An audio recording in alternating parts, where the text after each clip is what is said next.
ঢাকা বিশ্ববিদ্যালয়ে গণপিটুনিতে নিহত তোফাজ্জল হোসেন হত্যা মামলার ৬ আসামিকে আদালতে হাজির করা হয়। শুক্রবার সকাল ১১টার দিকে এই ৬ আসামিকে আদালতে নিয়ে আসা হয়। বৃহস্পতিবার ঢাকা বিশ্ববিদ্যালয়ের ফজলুল হক হলে চোর সন্দেহে পিটিয়ে হত্যা করা হয় মানসিক ভারসাম্যহীন তোফাজ্জলকে। পুলিশের পক্ষ থেকে ৭ দিনের রিমান্ড চাওয়া হবে বলে জানা যায়।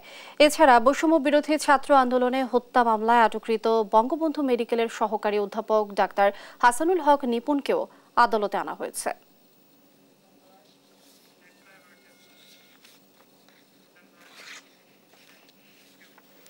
দর্শক, এই নিয়ে আরো জানাতে ডিবি কার্যালয় থেকে যুক্ত হচ্ছেন সহকর্মী নিয়াজ মোরশেদ। নিয়াজ, ৬ আসামিকে আদালতে হাজিরের বিষয়ে আমাদেরকে সর্বশেষ তথ্য জানাবেন।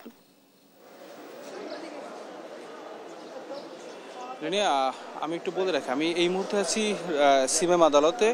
ডিবি কার্যালয়ে আমি সকালে ছিলাম, এখন আমরা আসামির সাথে সাথে সিএমএম আদালতে চলে এসেছি। এবং আপনাকে আরেকটু জানিয়ে রাখি যে ঢাকা বিশ্ববিদ্যালয়ে গতকাল যে আপনার নির্মম হত্যাটি ঘটেছে এবং প্রায় সেই তোফাজ্জল, মানসিক ভারসাম্যহীন যে তোফাজ্জল ছিল এবং তার সেই নিহতের হত্যা মামলায় যে আপনার ৬ জন আসামি ছিল, সেই ৬ জন আসামিকে আজকে সকালে আপনার আদালতে হাজির করা হয়েছে, নিম্ন আদালতে সকাল ১১টার দিকে। এবং কিছুক্ষণ আগেই কিন্তু তাদেরকে আবার আপনার বিচারিক আদালতে নেওয়া হয়েছে এবং আপনার কিছুক্ষণ পরে আপনার যে নির্বাহী ম্যাজিস্ট্রেট রয়েছেন এবং তিনি আসলে আপনার এই শুনানি করবেন। এবং এই ৬ আসামির পক্ষে আমরা যতটুকু তথ্য জেনেছি যে পুলিশের পক্ষ থেকে তাদের জন্য আসলে কোনো ধরনের কোনো রিমান্ড চাওয়া হয়নি এখনো পর্যন্ত। তবে যেটি চাওয়া হবে সেটি হলো আপনার যে তারা যেন জেল হেফাজতে প্রেরণ করা হয় এবং আসামিরা যাতে কোনোভাবে পালিয়ে না যেতে পারে সেই ধরনের যে আসলে ব্যবস্থাটা সেটি আসলে তারা চেয়েছেন। তবে কোনো ধরনের রিমান্ড আসলে আবেদন করা হবে না বলে আমরা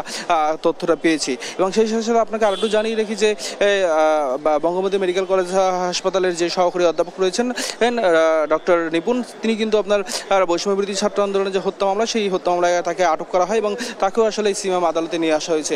এবং সেই সাথে সাথে আমরা গতকাল যে আপনার অতিরিক্ত চট্টগ্রাম রেঞ্জের যে অতিরিক্ত ডিআইজি রয়েছেন আপনার মশিউর রহমান, তাকেও আমরা সকালে আমরা যেটি বলেছিলাম দর্শকদের যে তাকে ডিবি কার্যালয়ে হেফাজতে রাখা হয়েছে, তাকে আদালতে নিয়ে আসার কথা রয়েছে। তবে এখনও পর্যন্ত তাকে আদালতে নিয়ে আসা হয়নি। তবে আমরা আপনাকে একটু বলে রাখি যে তাকেও আসলে আদালতে আজকে নিয়ে আসার কথা রয়েছে এবং পুলিশের পক্ষ থেকে রিমান্ড আবেদন করারও কথা রয়েছে। আমরা আদালতে আছি এবং আপনাকে আরেকটু জানিয়ে রাখি যে এই ৬ জন আসামি কিন্তু আপনার কিছুক্ষণ আগেই কিন্তু তাকে আসলে আপনার যে শুনানির জন্য আসলে আদালতে নিয়ে আসা হয়েছে এবং তাদেরকে আসলে কিছুক্ষণ পরেই এই শুনানি হবে এবং যতদূর জেনেছি আসলে রিমান্ড পুলিশের পক্ষ থেকে চাওয়া হবে না। এই ছিল আমার কাছে নিম্ন আদালত থেকে সর্বশেষ তথ্য।